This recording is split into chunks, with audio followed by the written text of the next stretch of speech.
आज का जो आप लोगों का टॉपिक है वो हम देखेंगे डिस्ट्रीब्यूटेड डेटाबेस। हम पढ़ रहे थे कोर्स, और डिस्ट्रीब्यूटेड डेटाबेस में हम आर्किटेक्चर ऑफ डिस्ट्रीब्यूटेड डेटाबेस जो कि इसका सेकंड टॉपिक है।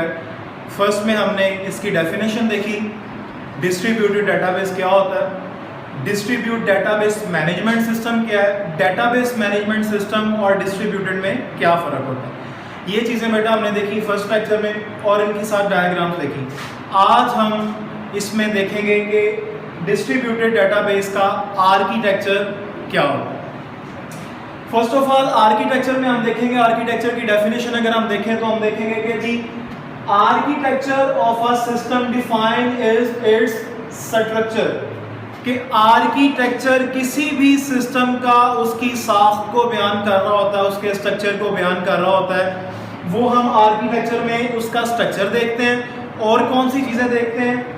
हम देखते हैं first of all the component of a system are identified. हम देखते हैं कि जो सिस्टम है उसके कंपोनेंट्स जो हैं वो आइडेंटिफाई करते हैं, हम पहचान करते हैं उनके कंपोनेंट्स की के कौन कौन से कंपोनेंट आर्किटेक्चर में इस्तेमाल किए जा रहे हैं या इस्तेमाल हो रहे हैं। आर्किटेक्चर से मुराद मतलब उसके स्ट्रक्चर में कौन कौन से कंपोनेंट्स को यूज किया जा रहा है, ठीक है। उन्हें आइडेंटिफाई करना सबसे पहला काम है आर्किटेक्चर को, उसके कंपोनेंट्स को आइडेंटिफाई करना। Second, the function of each components. दूसरी चीज हम ये देखते हैं कि जो कंपोनेंट आर्किटेक्चर में इस्तेमाल किए जा रहे हैं या इस्तेमाल हो रहे हैं उनके फंक्शनैलिटी क्या है। आर्किटेक्चर में इस्तेमाल होने वाले कंपोनेंट्स कौन कौन सी फंक्शनैलिटी कर रहे हैं या कौन कौन से फंक्शंस उन पे अप्लाई किए जा रहे हैं या वो फंक्शनैलिटी जो है वो कर रहे हैं। उसके बाद inter relation and interaction among the components, के उन कंपोनेंट्स की आपस में इंटर रिलेशन और interaction. First of all architecture में आप क्या देखते हो कि कंपोनेंट्स को आइडेंटिफाई किया जाता है। क्या किया जाता है? कंपोनेंट्स को आइडेंटिफाई किया जाता है, ठीक है। सेकंड, आप क्या देखते हो? The function of each component is specified. Her component का फंक्शन जो है उसे स्पेसिफाई किया जाता है, मखसूस कर दिया जाता है कि ये कंपोनेंट ये फंक्शनैलिटी परफॉर्म करेगा। उसके बाद आप देखते हो inter relationship and interaction among the components, के जो कंपोनेंट्स हैं उनका आपस में रिलेशन क्या है या कौन सी इंटरेक्शन है जो कि उन कंपोनेंट्स को आपस में जोड़ रही है या आपस में सम अप कर रही है, ऐड कर रही है, वो किस तरह मिलके आपस में काम कर रहे हैं, वो भी अब हम आर्किटेक्चर में देखते हैं। अच्छा, आर्किटेक्चर की बेटा स्टैंडर्डाइजेशन आर्किटेक्चर की हम देखते हैं, कह रहा है there is a close relationship between the architecture of a system, standardization and reference model, ठीक है। फर्स्ट ऑफ ऑल आप देखेंगे कि स्टैंडर्डाइजेशन क्या है, ठीक है, और आप रेफरेंस मॉडल किसे कहते हैं। स्टैंडर्डाइजेशन से मुराद यहाँ पे प्रोसेस है एक, ठीक है, एक सिस्टम को यहाँ पे स्टैंडर्डाइज किया गया है, ठीक है। दो मुख्तलिफ चीजों के दरमियान में फर्क बताया जाएगा आपको यहाँ पे कि आर्किटेक्चर में। फर्स्ट ऑफ ऑल आप ये देखें कि आर्किटेक्चर के डिस्ट्रीब्यूटेड डेटाबेस मैनेजमेंट सिस्टम को इस्तेमाल, मैनेजमेंट सिस्टम बेटा मैं वर्ड यूज कर रहा हूं, उससे मुराद यहाँ पे यह है कि आप किसी भी डेटाबेस के लिए जो सॉफ्टवेयर इस्तेमाल करते हैं वो उसका मैनेजमेंट सिस्टम होता है, ठीक है। उस मैनेजमेंट सिस्टम के कौन सी स्टैंडर्डाइजेशन है, कौन सी दो उसकी कैटेगरीज हैं जो आप डिस्ट्रीब्यूटेड में इस्तेमाल करते हैं। First of all homogeneous and second आपके पास क्या है? हेट्रोजीनियस। होमोजीनियस का मतलब बेटा यहां पे होता है, होमोजीनियस से मुराद यहां पे सेम है और हेट्रोजीनियस से मुराद यहां पे डिफरेंट है, ठीक है। आप देखते हैं कि होमोजीनियस और हेट्रोजीनियस क्या होता है मैनेजमेंट सिस्टम में डिस्ट्रीब्यूटेड के, ठीक है। ऐसा एक सिस्टम जिसमें तमाम साइट्स पे, हमने बेटा स्टार्ट में डिस्ट्रीब्यूटेड की जो डेफिनेशन थी उसमें हमने ये देखा कि लॉजिकली वो इंटर रिलेट कर रहे होती हैं तमाम साइट्स, लेकिन फिजिकली वो नेटवर्क वाइज डिफरेंट होती हैं। मतलब फिजिकली उनका लेआउट एक डिफरेंट होता है, लेकिन फिजिकली वो डिफरेंट होती हैं, लेकिन उसके अलावा अगर आप बात करें लॉजिकली तो वो सम अप होती हैं, ऐड होती हैं और किसी एक पर्पस के लिए तमाम साइट्स, तमाम सिस्टम्स, तमाम डेटाबेस काम कर रहे होते हैं, लेकिन फिजिकली वो अलग-अलग होते हैं। अच्छा बेटा, यहाँ पे आपके पास जो होमोजीनियस और हेट्रोजीनियस के हम देखते हैं। होमोजीनियस और हेट्रोजीनियस का जो अगर हम सिस्टम देखें, हेट्रोजीनियस का अगर आप सिस्टम यहाँ पे देखते हैं तो होमोजीनियस से मुराद, पीछे भी मैंने आपको बताया, मतलब होता है कि सेम किसी चीज़ का एक जैसा होना होमोजीनियस कहलाता है, जबकि मुख्तलिफ को आप हेट्रोजीनियस कहते हैं। ठीक है, यहाँ पे हम बात कर रहे हैं होमोजीनियस और हेट्रोजीनियस की in the reference of management system, database management system के रेफरेंस से बात कर रहे हैं कि कहाँ पे डेटाबेस मैनेजमेंट सिस्टम में आप होमोजीनियस होते हो और कहाँ पे आप हेट्रोजीनियस होते हो।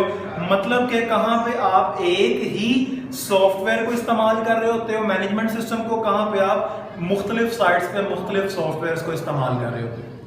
अच्छा, यहाँ पे अगर हम देखते हैं बेटा तो होमोजीनियस डेटाबेस मैनेजमेंट सिस्टम में कह रहा है फर्स्ट ऑफ ऑल तमाम पॉइंट्स हैं इसके कि आपके all sites are used same database management system product। यहाँ पे बात आपने वर्ड देखा, वर्ड है यहाँ पे सेम। होमोजीनियस में तमाम जितनी प्रोडक्ट्स आपकी इस्तेमाल की जा रही हैं डेटाबेस मैनेजमेंट सिस्टम की, वो तमाम same database management system product इस्तेमाल करेगी। मतलब एक ही मैनेजमेंट सिस्टम तमाम साइट्स पे चल रहा होगा।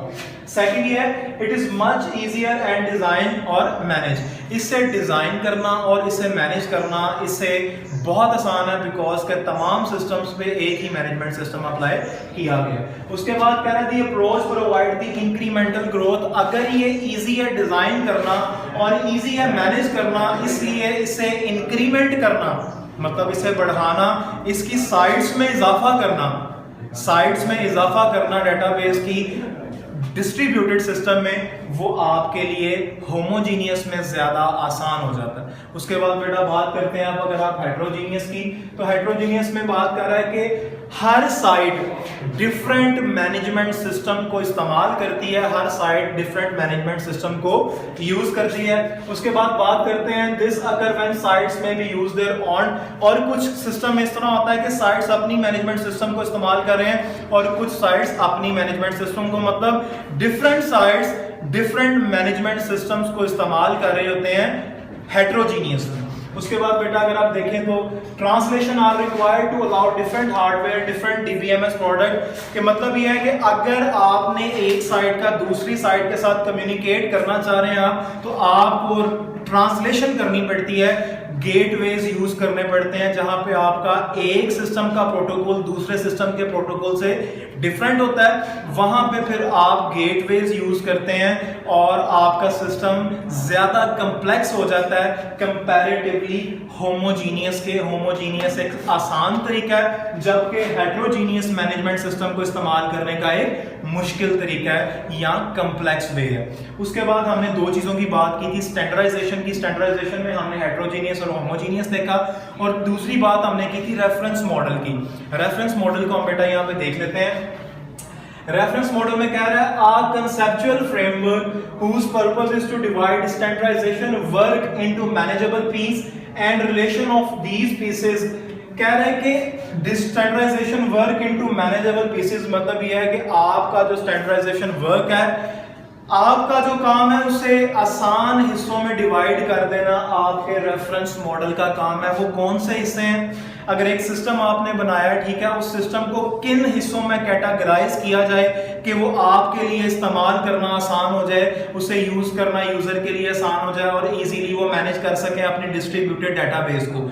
उसमें आपके पास बेटा कंपोनेंट बेस्ड है, उसमें आपके पास फंक्शन बेस्ड है और डेटाबेस है कि किन कंपोनेंट की बेस पे आप कौन सा मॉडल यूज कर रहे हैं, ठीक है, और किन कंपोनेंट की बेस पे क्या फंक्शनैलिटीज हो रही हैं, वो आपके लिए देखना आसान है। उसके बाद आप कौन से कंपोनेंट्स क्या फंक्शनैलिटीज परफॉर्म कर रहे हैं, वो फंक्शन बेस्ड है, और कौन से कंपोनेंट्स किन फंक्शन की बेस पे किस डेटाबेस को इस्तेमाल कर रहे हैं, वो आपकी डेटाबेस है।